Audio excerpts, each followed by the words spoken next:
Et voici le secret de Monte Cristo, un jeu de placement majorité pour 2 à 4 joueurs à partir de 8 ans. C'est un jeu d'Arnaud Urbon et Charles Chevalier, édité par Philosophia. Au niveau matériel, tout d'abord un grand plateau de jeu qui représente le château d'If. En dessous se trouve une piste de score, c'est là que les joueurs marqueront leurs points au fur et à mesure de la partie. Il y a 5 pierres précieuses que l'on va disposer sur cette échelle du plateau de jeu dans n'importe quel ordre. Chaque joueur prend ensuite ses 9 pions aventuriers et son jeton de score. Il va tout d'abord récupérer 2 aventuriers qu'il va placer devant lui sur la table. Les 7 aventuriers restants seront disposés sur le port de Marseille. Donc tous les joueurs posent ces 7 personnages à Marseille et gardent 2 personnages devant lui. Le marqueur de score de chacun est placé devant la case 1 du marqueur de score. Attention, si jamais vous jouez seulement à 2 joueurs, il ne faudra utiliser que la couleur rouge et la couleur bleue, nous allons voir pourquoi. Il y a en effet ensuite des billes qui correspondent à la couleur des joueurs. Si vous jouez à 2, vous prendrez les 6 billes bleues et les 6 billes rouges. Par contre, si vous jouez à 3 ou à 4, vous utiliserez seulement 4 billes de chacune des couleurs des joueurs. Toutes les billes sélectionnées sont placées à l'intérieur du sac fourni dans le jeu. Et nous pouvons ensuite installer un élément essentiel du jeu qui est l'Action Slider. On tire en effet les billes du sac une par une pour les disposer en fait sur les différentes échelles de l'Action Slider, comme ceci, jusqu'à avoir tout rempli. Les colonnes devront être équitablement remplies et il devra y avoir au moins une bille de chaque joueur sur chacune des colonnes. Donc si ce n'est pas le cas avec le tirage aléatoire, eh bien il faudra s'arranger. Donc là par exemple, hop, le vert, il n'est pas dans la dernière colonne, le jaune n'est pas non plus dans la dernière colonne, le rouge n'est pas présent sur la deuxième et la troisième colonne. On peut s'occuper ensuite des jetons diamants qui vont de 1 à 3 dans chacune des 5 couleurs de pierres précieuses. Tous ces jetons sont disposés à l'intérieur du sac. Et ensuite, on va tirer du sac un à un des diamants qui seront disposés dans les donjons du château d'If, à commencer par le A jusqu'au F. Le sac avec les jetons restants est disposé à côté du plateau de jeu. Enfin, les cartes trésors sont bien mélangées et disposées sur cet emplacement du plateau de jeu. Et enfin, le cylindre de bois est placé devant la première colonne de l'Action Slide. Alors, quel est le but du jeu au secret de Monte Cristo? Eh bien, c'est un petit peu la suite de l'histoire d'Alexandre Dumas, que je vous conseille de relire si jamais vous avez un petit peu oublié l'histoire. Le prisonnier le plus célèbre du château d'If, après être devenu comte de Monte Cristo, a amassé une fortune considérable grâce au trésor de Monte Cristo. Et plus tard, il aura caché son trésor à l'intérieur du château d'If, là où il avait été fait prisonnier. Les aventuriers que nous sommes ont appris que ce trésor avait été caché au milieu du château d'If, et nous allons tous partir de Marseille avec nos petites barques afin d'essayer de récupérer la plus grosse part du trésor de Monte Cristo. La grande originalité du jeu est de fonctionner avec un action slide, ou un toboggan plutôt, qui servira à déterminer les actions de chaque joueur. Effectivement, à chaque tour, on fera progresser le cylindre de colonne en colonne, et ce sera toujours le joueur ayant la bille la plus en bas du toboggan qui pourra réaliser l'action correspondante à la colonne. Lorsque le joueur d'un tour aura fini de réaliser l'action correspondante, il prendra sa bille et devra la reposer sur une des 3 autres colonnes. Il est toujours interdit de la redisposer sur la même colonne. Il doit la mettre sur une colonne différente et en dernier. Donc par exemple, il pourra choisir de la disposer ici. On fera ensuite avancer le marqueur, c'est le joueur bleu qui pourra réaliser cette action, disposer ensuite sa bille ailleurs, et ainsi de suite, de case en case. Attention, il y aura une autre limite qui est celle de ne pas dépasser 3 billes dans une colonne de même couleur. Donc là, par exemple, une fois que le vert aura fait son action, il lui sera interdit de disposer sa bille sur cet endroit-là. Il aura donc le choix entre cette colonne ou celle-ci. La première action que nous effectuerons à chaque tour est celle de l'embarquement. Le joueur actif, c'est-à-dire le joueur vert dans cet exemple, va piocher autant de cartes sur le dessus du paquet qu'il y a de joueurs autour de la table. Donc par exemple, si nous jouons à 4, nous piocherons 4 cartes. Ce joueur pourra examiner les cartes et ensuite décider laquelle il garde pour lui et choisira la destination des trois autres. Effectivement, il devra absolument en distribuer une à chaque autre joueur autour de la table, et il choisit quelle carte il donne à quel joueur. Ces cartes vont indiquer le nombre d'aventuriers que les joueurs vont pouvoir immédiatement récupérer de Marseille pour pouvoir les placer devant eux. Et elles vont indiquer aussi le nombre de sacs d'une couleur qu'un joueur pourra disposer pour pouvoir récupérer des diamants dans les donjons. Nous verrons cela tout à l'heure. Les cartes reçues par les joueurs en cours de jeu seront toujours disposées face visible devant eux afin qu'elles soient à la vue de tous. Lorsqu'on reçoit une carte, comme je vous le disais, on reçoit immédiatement le nombre d'aventuriers correspondants dessinés sur la carte pour les ajouter à sa réserve, qui représente un petit peu le nombre d'aventuriers qu'on a d'embarquer dans une barque venant de Marseille afin de pouvoir aller sur la prison d'If. Le joueur bleu reçoit donc un personnage, le joueur jaune un personnage, le joueur rouge deux personnages. Ce tour est donc terminé, le joueur vert peut déplacer sa bille sur la colonne de son choix avant qu'on fasse avancer le marqueur, et là c'est à nouveau au joueur vert de jouer puisque c'est lui qui est le plus bas sur la colonne de billes.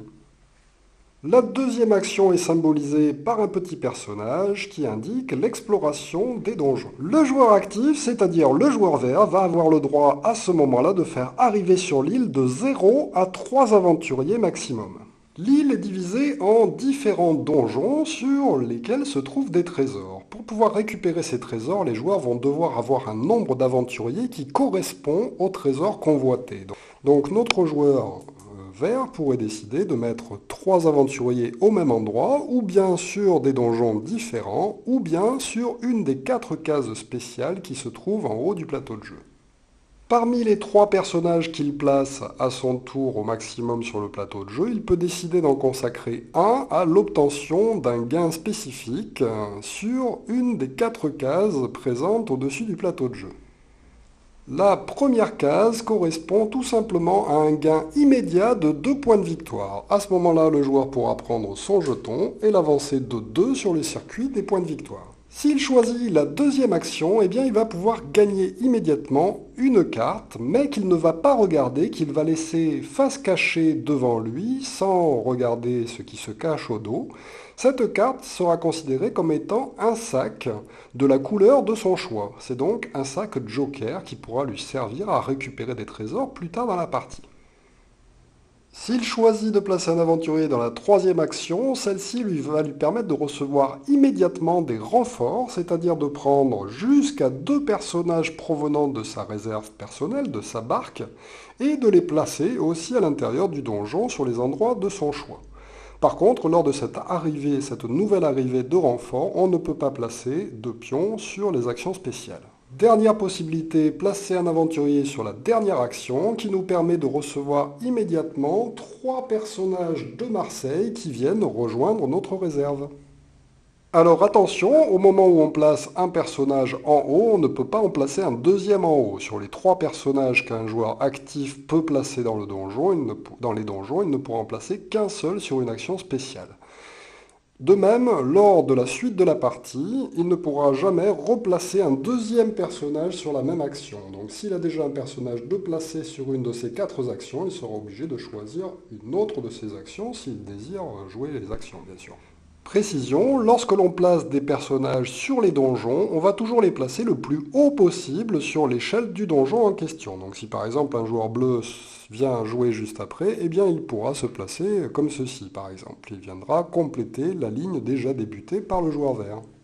Une fois que le joueur actif a placé ces 3 personnages maximum, eh bien chacun des autres joueurs dans le sens des aiguilles d'une montre va lui aussi pouvoir placer un de ces personnages dans le château, sur le donjon de son choix, ou bien sur une des cases spéciales. Le joueur actif peut ensuite déplacer sa bille comme d'habitude, et on passe à l'action suivante, qui est l'action arrivée de nouveaux trésors. À cette action, le joueur actif va piocher 3 jetons trésors provenant du sac qu'il va révéler à tous les joueurs. Et une fois qu'il a montré ce qu'il a récupéré, eh bien il va choisir 3 donjons dans lesquels il va faire arriver ces nouveaux jetons trésors. Il est obligé de placer ces 3 diamants dans 3 donjons différents. Si, après avoir placé ces 3 jetons trésors dans les tours, il y a une ou plusieurs tours qui se retrouvent complétées avec 4 diamants, eh bien immédiatement nous réaliserons un comptage. Ce n'est pas le cas pour l'instant, forcément, avec la première manche, donc on va pouvoir déplacer à nouveau le jeton du joueur sur l'emplacement de son choix, on déplace le marqueur et on effectue la dernière action qui est le shuffle, ou bien le mélange. Le joueur en question va avoir le droit soit d'augmenter la valeur d'un des trésors, ou bien d'essayer de mieux se placer sur le toboggan. Alors, l'échelle des trésors nous indique leur valeur. Pour l'instant, les trésors rouges, dans notre exemple, valent 3 points, le vert et le jaune valent 2 points, et le blanc et le bleu valent 1 point chacun. Le joueur actif, lors de cette action-là, pourra choisir soit de faire monter un des diamants de une ou deux places, soit de faire descendre un des diamants de une ou deux places. Vu que c'est le tour du joueur rouge et que celui-ci va tenter de récupérer des diamants jaunes sur le jeu, eh bien il peut par exemple décider de faire monter le diamant jaune de 2 places sur le classement. Il prend donc la première place et les autres vont tout simplement être décalés d'une place vers le bas afin d'obtenir une nouvelle valeur. Ou sinon, si la valeur des trésors lui convient, il peut décider à la place de se déplacer sur le toboggan en prenant une de ses billes et en la faisant descendre jusqu'à 2 billes sur une des colonnes. Donc là, par exemple, sur cet emplacement-là, ou bien celle-ci ici, de 1, ou bien celle-là, de 2. Une fois l'action effectuée, le joueur actif déplace sa bille comme d'habitude, et ensuite on repasse à la première action, c'est au joueur bleu de jouer, et ainsi de suite. Voyons maintenant les comptages qui vont arriver, je vous l'ai dit, lors de la phase de pose de nouveaux diamants, lorsqu'après avoir posé ces 3 diamants, eh bien, il y a un endroit ou plusieurs endroits qui sont composés par 4 diamants, eh bien immédiatement nous allons effectuer un comptage général sur l'ensemble de toutes les tours du château d'If. On commencera le comptage par la tour A, ensuite on passera à la B, C, D, jusqu'à ce qu'on arrive à la F. Alors, quand on est là, par exemple, ici, si jamais il n'y a personne, eh bien, il ne se passe tout simplement rien et on pourra immédiatement passer à la tour suivante en laissant les diamants sur place. En revanche, si jamais il y a 4 diamants de posés sur une tour et que personne ne récupère de diamants, eh bien ces diamants seront défaussés et mis face cachée à côté du plateau de jeu. Lorsqu'un joueur est seul dans une tour, il va pouvoir récupérer seul des diamants. Chacun de ces personnages pourra récupérer un des diamants présents dans la tour, à condition bien sûr de jouer une carte correspondante.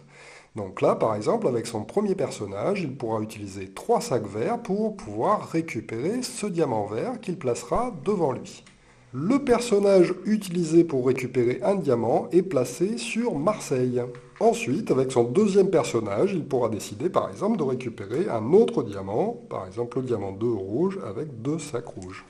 Avec une seule carte sac, on peut même récupérer plusieurs diamants. Donc là, par exemple, avec son personnage, il pourrait jouer une carte où il y a 3 sacs de représentés afin de récupérer les 3 points de diamants rouges. On peut aussi utiliser une carte présentant plus de sacs que nécessaire pour pouvoir récupérer un diamant. Donc là, je pourrais, avec cette carte, récupérer le diamant à 1. Évidemment, l'inverse n'est pas possible. Je ne peux pas jouer une carte avec un seul sac pour récupérer la moitié d'un diamant. On ne fait pas de monnaie dans le jeu.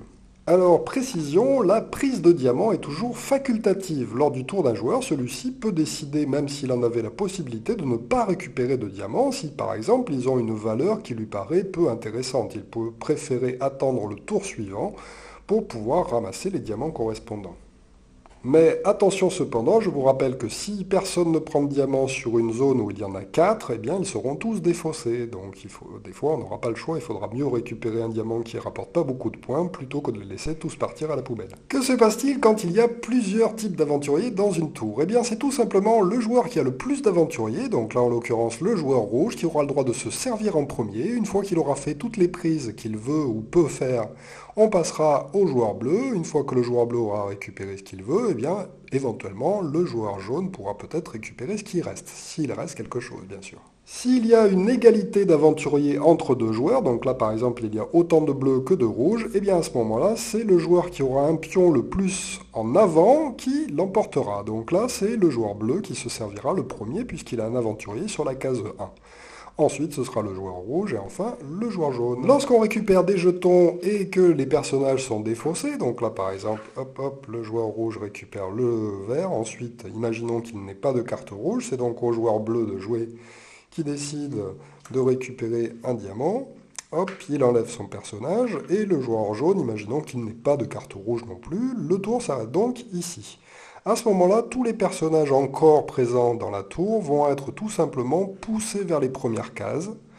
Et ces cartes-là seront défaussées sur la pile de défausses qui se trouve à côté de la pioche. Alors n'oublions pas que l'on peut toujours utiliser les cartes Joker, donc un joueur pourra utiliser par exemple un Joker et un rouge pour récupérer le diamant qui vaut 2. Lorsqu'on utilise un Joker, la carte ne sera pas défaussée avec les autres, mais sera replacée sous le paquet de pioches.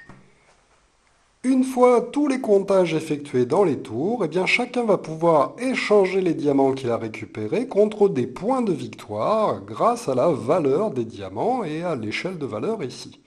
Donc là, par exemple, le rouge a obtenu un diamant jaune qui vaut 2.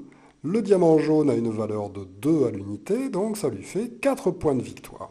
Il peut alors avancer son marqueur de 4 sur l'échelle de score et rendre son diamant qui va être défaussé face cachée à côté du jeu. Chacun va procéder de même en défaussant ses diamants et en récupérant ses points de victoire.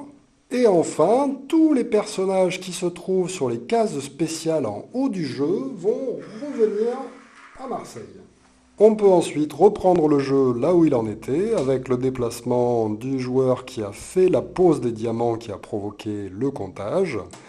Et ensuite, hop, on passe à l'action suivante, qui est l'action shuffle. D'une manche à l'autre, les joueurs vont donc avoir laissé peut-être des personnages dans les tours et conservé les cartes qu'ils n'ont pas encore utilisées. Alors pour les cartes, si jamais on n'en a pas assez lors de la phase de récupération des cartes, donc si par exemple je dois en prendre 4 parce qu'on joue à 4, je prends la première, je vais pouvoir remélanger le paquet de défausses avant de le remettre face cachée et de piocher les cartes qui me manquent pour arriver à mon total de joueurs. C'est la même chose pour les diamants. Lorsque je dois en piocher dans le sac et qu'il n'y en a pas assez pour compléter les tours, à ce moment-là, on prendra tous les diamants qui auront été précédemment défaussés face cachée à côté du jeu et on pourra les remettre à l'intérieur du sac avant de piocher ce qui nous manque. Le jeu va ainsi se poursuivre jusqu'à ce qu'un joueur ou plusieurs joueurs lors d'un décompte dépasse la case 40. À ce moment-là, eh bien, ce sera le joueur le plus avancé sur la piste de score qui l'emportera. Donc peut-être par exemple que plusieurs joueurs auront dépassé la case 40, et bien là, c'est le bleu qui l'emporte. En cas d'égalité, on va vérifier le nombre de personnages qui sont encore présents dans les donjons du jeu. Celui qui en a le plus est considéré comme étant le vainqueur de la partie. Voilà pour le secret de Monte Cristo, un excellent jeu bien tactique et surtout avec beaucoup de réflexion. Effectivement, toutes les informations sont ouvertes, vous voyez en permanence que les autres joueurs ont et donc vous pouvez anticiper sur ce qu'ils risquent de faire.